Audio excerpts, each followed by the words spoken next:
E aí, pessoal, vamos ver como é que funciona Cloud Computing, tá? É bem importante a gente entender esse conceito, porque é isso que habilitou várias coisas para nós, engenheiros de dados, podemos trabalhar com Big Data, trabalhar com dados com variedade e também em questão de redução de custos para as empresas. Então, vamos entender como é que funciona o modelo tradicional, tá?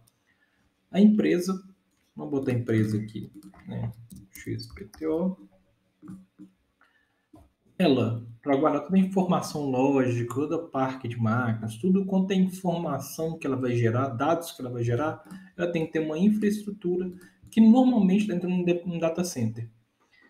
A gente já viu, são aquelas salas com ar-condicionados, que tem aqueles armários todos fechados, com cabeamento para lá e para cá, com uma equipe 24/7 para monitorar todo esse ambiente, porque aqui está o coração da empresa. Então, servidores de aplicação, de banco de dados, toda a parte de redes, ou seja, o networking que faz comunicação entre tudo que tem na empresa, tanto com a internet também, e outros ativos tecnológicos ficam dentro do CPD. Só que isso aqui tem alguns poréns. O custo, né? Para a gente parar aqui. O custo vai ser alto, Matheus? Vamos ver se vai ser alto. Vou colocar aqui, daqui a pouco eu coloco a setinha. Então tem que ter uma equipe 24/7. Menor. 7. Eu tenho que preocupar com consumo de energia. Não só dos equipamentos, tá? Mas os ar-condicionados que vão tá ali resfriando a sala, da contingência, ou seja, geradores. Então tem que fazer manutenção de gerador. Então aqui, né, gente, se a gente começar a parar para olhar, o custo é lá nas alturas, né? É altíssimo. Porque eu tenho que manter tudo isso aqui para poder entregar uma infraestrutura para minha empresa. Tanto na parte de dados, como na parte de aplicação, toda a parte tecnológica dela tem que ter essa infraestrutura. Só que vamos ver como é que veio, né? Qual o advento da nuvem, né? O cloud computing. Então, a empresa XPTO está aqui, vou botar o nome dela aqui certinho, XPTO. E ela ouviu falar de uma tal de AWS, que foi a primeira empresa a oferecer cloud computing público. Então, a Amazon, o site de e-commerce mais famoso do mundo, criou internamente CPDs, data centers gigantes, tá? Que ela olhou e falou, cara, eu posso vender isso aqui também. Tem muitas coisas que eu não estou usando, ou só vou usar em pico. Durante o tempo que eu não estiver usando, eu posso vender isso aqui para outras pessoas poderem utilizar. E eu poder crescer também essa parte também, entrar num novo segmento de negócio. Então, como é que funciona, tá? Minha empresa aqui vai acessar a internet. Por isso a gente é de cloud, de cloud computing, porque se eu acessar a internet, então eu venho aqui e eu acesso a internet. E aqui eu tenho a AWS, ou Amazon Web Services, tá? Acesso aqui. Aí aqui dentro eu tenho servidores, né? Eu tenho redes, eu tenho máquinas virtuais para cliente, eu tenho serviços gerenciados, que eu vou falar daqui a pouco. Legal, né? Só que eu tenho uma outra coisa muito interessante aqui. Lá no meu outro, eu pagava pelo consumo de energia, eu pagava por geradores, tudo tinha que fazer manutenção disso. Aqui não, aqui eu pago pelo uso. Ou seja, liguei um servidor e ficou ligado, por exemplo, horário comercial, eu desliguei, eu só vou pagar o horário comercial, não vou pagar nada no momento que ele está desligado. A Amazon ela é responsável por quando eu ligar esse servidor, ele está disponível para poder ligar ele. Tá? Com as configurações que eu estava, do jeitinho que eu desliguei ele. Então a responsabilidade disso não é minha mais. tá? Então eu pago pelo uso. Outra coisa, tá? Como eu falei do PaaS, ou SaaS, Software as a Service, ou plataforma como serviço, plataforma as a Service, eu entro com esses caras que são gerenciados. Tá? Que, enquanto os servidores, eu tenho que ainda que fazer configurações, manter o meu software atualizado, que é a parte de software, eu posso escolher uma outra modalidade para alguns tipos de serviços, que é o quê? Eu simplesmente solicito o serviço, eu quero um banco de dados. Tá? E eu vou ter esse banco atualizado pela própria nuvem. Eu não tenho que preocupar com atualização, não tenho que preocupar muitas vezes até com backup, eu não tenho que preocupar com nada disso. Tá? Tudo ela faz para mim. Claro que tem um valor, mas se a gente colocar que isso tudo era de minha responsabilidade, agora eu só tenho responsabilidade para a empresa, ou seja, consumir dados, produzir aplicações, fazer parte de conectividade entre aplicações de uma maneira muito mais transparente, sem eu ter que criar, preocupar com a parte física. E o melhor, né? Aqui eu tenho algumas situações que eu não tenho aqui segurança. Aqui eu tenho que preocupar com a segurança, porque o perímetro de segurança é de minha responsabilidade. Aqui é da AWS. E, gente, ou da Azure, né? Vamos colocar aqui para a gente colocar essa aqui, foi a primeira, né? Mas aí veio Azure, aí veio o GCP. Né? Foi qualquer um. Google, Amazon, Microsoft ou Google, tá?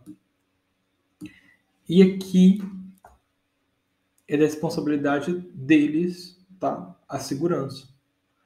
Gente, uma pessoa conseguir acessar um data center da Google, da Microsoft e da AWS, ela vai facilmente conseguir acessar qualquer data center, né, se a gente parar para pensar.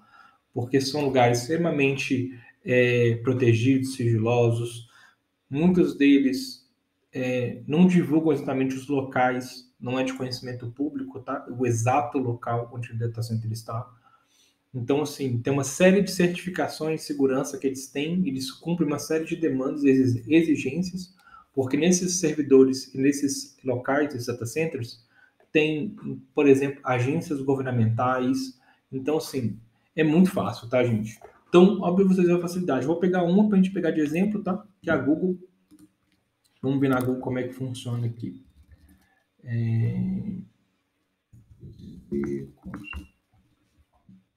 Poder ver. Tá? Eu faço uma UI, tá? Deixa eu abrir para vocês aqui. E não muda, tá, gente? De um para o outro não muda.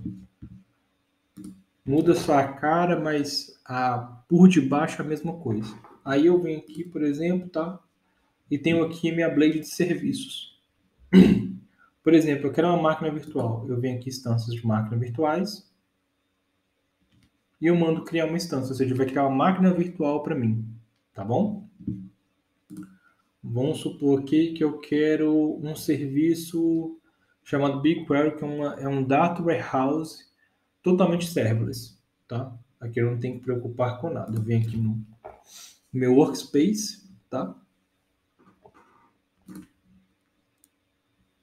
E aqui vamos abrir esse cara aqui.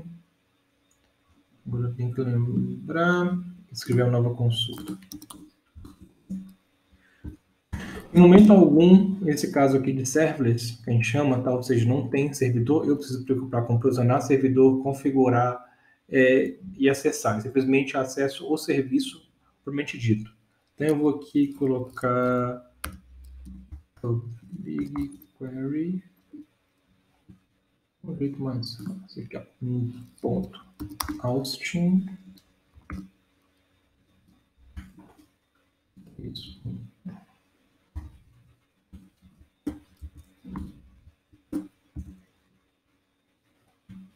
Vamos executar aqui, né? Vamos ver. Ah, não perdeu esse aqui. Eu tenho que chamar esse aqui, né? Esse que eu preciso. Consulta. Nova guia. Isso. Eu tava aqui, ó. Na verdade, aqui é o meu projeto, meu dataset e minha tabela. Então vamos lá. Asterisco de salvar, não precisava. Então, simplesmente usei o serviço sem precisar preocupar com a infraestrutura por debaixo dele, tá? Eu dei um exemplo do BigQuery, totalmente serverless. Mas a gente tem, por exemplo, outros caras que eu preciso criar uma infraestrutura para poder trabalhar. Vai depender do que você quer usar, tá? Vai depender muito do que você quer usar.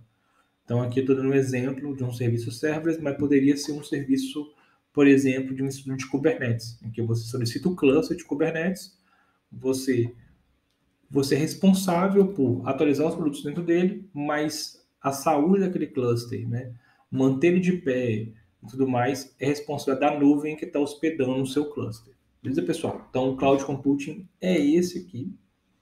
Eu saio de uma infraestrutura que a gente chama aqui de on-premises e vou para uma estrutura de cloud. Então, vou deixar bem grandão aqui, para vocês poderem ver. Em que agora meu não tem espaço físico para preocupar, tá? Eu acesso tudo pela internet, provisiono tudo nesses 3 maiores players. Os maiores players não são os únicos, tá? A gente tem outros, mas esses são os maiores players. E aqui eu uso os serviços e eu pago pelo uso, tá bom, gente? Então, eu não tenho que ficar preocupando com energia, com gerador, com resfriamento, tudo isso aqui é responsabilidade deles. Eu pago pelo uso, usei, não quero usar mais, não pago mais, tá? Enquanto nesse módulo aqui, geralmente a gente compra os equipamentos ou aluga por um determinado tempo. Se eu não quiser mais, o meu custo para desfazer isso aqui é extremamente alto, porque eu vou ter um custo para desfazer disso aqui. Tá? Então, muitas empresas estão saindo desse modelo para o modelo de baixo. Então, vamos colocar aqui. A gente escuta muito essa palavrinha que é migração. Então, aqui acontece a migração de um modelo on-premise para um modelo cloud, em que eu simplifico as coisas, reduzo vários pontos de custo, tá? E melhoro muito dos processos da minha própria empresa. Claro que não tudo são flores, né, gente? Então, tem algumas questões que a gente tem que ficar preocupados aqui, que é a questão de, inicialmente, o custo desse cara aqui, ele é menor do que a nuvem, ou seja, o on-premises, a nuvem é menor do que o on-premises, mas a longo prazo vai ficando caro, tá? Porque simplesmente essa facilidade de demandar serviços, de escolher serviços, provisionar serviços, acaba que se você não souber usar, não souber escolher, não tomar um cuidado, você vai ter serviços demais, muitos deles você não vai precisar usar e vai gerar um custo no final do mês extremamente caro. Às vezes, algumas soluções precisam ser ligadas 24/7, vão para um serviço gerenciado que é mais caro, fica ligado 24/7 e fica extremamente caro o billing, ou seja, a conta disso no final das contas. Tá, pessoal? Então, sempre tomam cuidado aí com nuvem, vamos estudar bastante, vamos ler, mas o conceito é isso aqui, ó. Eu saio de algo físico, tá? Para alguma provedora em que eu acesso pela internet e ela vai prover os recursos da minha infraestrutura. Beleza? Então é isso, pessoal. Obrigado. Até a próxima aula.